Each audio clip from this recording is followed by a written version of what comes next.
Alors je m'attendais vraiment pas à cette annonce aussi tôt dans l'année. Canon ouvre enfin sa monture RF aux marques tierces. Ce n'est pas une blague, c'est pas un poisson d'avril, t'es pas en train de rêver, c'est bien la réalité. Ce matin, je me suis réveillé en lisant cet article de Petapixel qui nous annonce que des objectifs RF arriveront dès cet été chez Sigma et Tamron. Donc c'est vraiment pour bientôt. Alors pour retracer un petit peu l'histoire, la monture RF est arrivée avec le Canon EOS R en 2018 et depuis tout ce temps, la marque a catégoriquement refusé d'ouvrir sa monture aux autres fabricants d'objectifs. Si jamais tu veux en savoir un petit peu plus à ce sujet, moi j'ai fait une vidéo retraçant l'histoire de la monture RF. Elle est assez complète, j'analyse pas mal de choses à ce sujet, je t'invite à aller la regarder, elle s'affiche juste ici. Alors aujourd'hui on retrouve des objectifs Sigma, Tamron et même d'autres marques tierces sur tous les boîtiers hybrides, Sony, Fuji, Pana, Nikon, tous sauf Canon. Alors je précise une chose importante, c'est qu'on parle ici d'objectifs dotés d'une connexion électronique avec le boîtier. Il existe forcément des objectifs à ouverture manuelle d'autres marques en monture RF, mais jusqu'à présent Canon n'a jamais autorisé les autres marques à construire des objectifs permettant de communiquer électroniquement avec le boîtier. Alors on a eu le droit il y a quelques années à une tentative de la part de Viltrox, mais Canon a dit non clairement, du coup on en est resté là. Début 2024, on a eu le droit à plusieurs interventions médiatiques des dirigeants de Canon qui ont démontré que la marque était prête à ouvrir sa monture aux autres constructeurs. Alors ils disaient avoir engagé des discussions avec d'autres marques, ça montre d'une part l'envie d'aller de l'avant de la part de Canon, et ça montre aussi qu'ils sont moins fermés quant à l'ouverture de la monture RF. Ils ont aussi ajouté à ça qu'ils voulaient garder leur stratégie de développement et pas plus d'infos que ça finalement. Alors forcément, ce genre d'intervention de la part de Canon a fait énormément parler. Certains voyaient pas ça avant fin 2024, d'autres pas avant 2025 et d'autres étaient tellement désespérés qu'ils n'y croyaient plus du tout. Du coup, aujourd'hui Sigma nous annonce l'arrivée d'un line-up complet avec carrément une roadmap de toutes les sorties d'objectifs à partir du mois de juillet 2024, à commencer par un 18-50 mm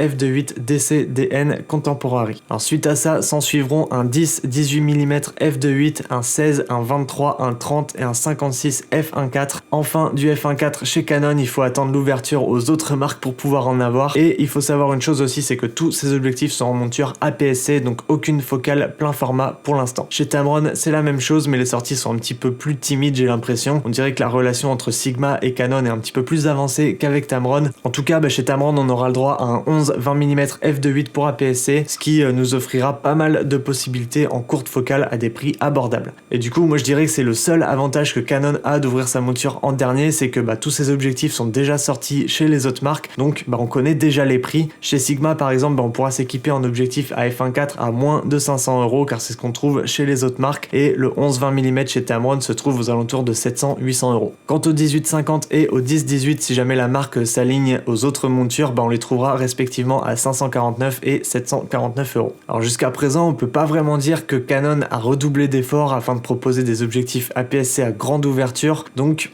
est-ce que ça faisait justement partie de la stratégie depuis le départ? Moi personnellement je sais pas du tout, mais en tout cas les boîtiers sont là avec le R7, le R10, le R50, le R100 et probablement une deuxième génération de ces boîtiers qui arrivera prochainement. Du coup est-ce que la stratégie de Canon ce serait pas justement d'attirer les gens vers ces boîtiers APS-C en ouvrant la monture uniquement pour ces tailles de capteurs avant d'autoriser les autres constructeurs, donc Sigma, Tamron, à proposer du plein format par la suite? Autre question aussi, qu'en est-il des caractéristiques proposées par ces objectifs? On sait bien que les performances des objectifs des marques tierces sont un petit peu bridées par les constructeurs de boîtiers. Moi je pense notamment à Sony qui n'autorise pas la rafale à plus de 15 images par seconde sur les objectifs Sigma et Tamron. Donc forcément il va bien falloir que le constructeur ait un avantage à proposer ses propres objectifs et ainsi bénéficier de la pleine puissance du boîtier. Donc jusqu'à quel point Sigma et Tamron vont-ils être bridés par Canon? Est-ce qu'ils vont l'être aussi? Ça on sait pas. En tout cas Sigma sur leur site nous annonce un autofocus très rapide, une compatibilité avec la stabilisation interne du boîtier, la correction d'aberration chromatique si le boîtier possède cette fonction. Moi personnellement je pense qu'il y aura d'autres options aussi, comme la correction de distorsion notamment, la correction du vignettage. Est-ce qu'il y aura aussi la compensation de focus breathing? Ça pourrait être cool. En tout cas moi j'ai vraiment hâte de pouvoir tester tout ça, c'est vraiment une super nouvelle, ça va attirer je pense pas mal de monde sur les boîtiers APS-C chez Canon. Alors j'espère juste une chose personnellement, et je pense qu'on est beaucoup dans le même cas, c'est que le plein format suivra rapidement par la suite afin de ne pas frustrer les utilisateurs. La demande elle est là depuis de nombreuses années, je pense qu'il est temps pour Canon de s'aligner face à son principal concurrent qui est Sony et qui a fait le choix d'ouvrir sa monture directement dès le départ. En tout cas, n'hésite pas à me dire ce que t'en penses dans les commentaires. Code créateur Nicolas sur Miss Numérique, merci d'avoir regardé cette vidéo, à bientôt.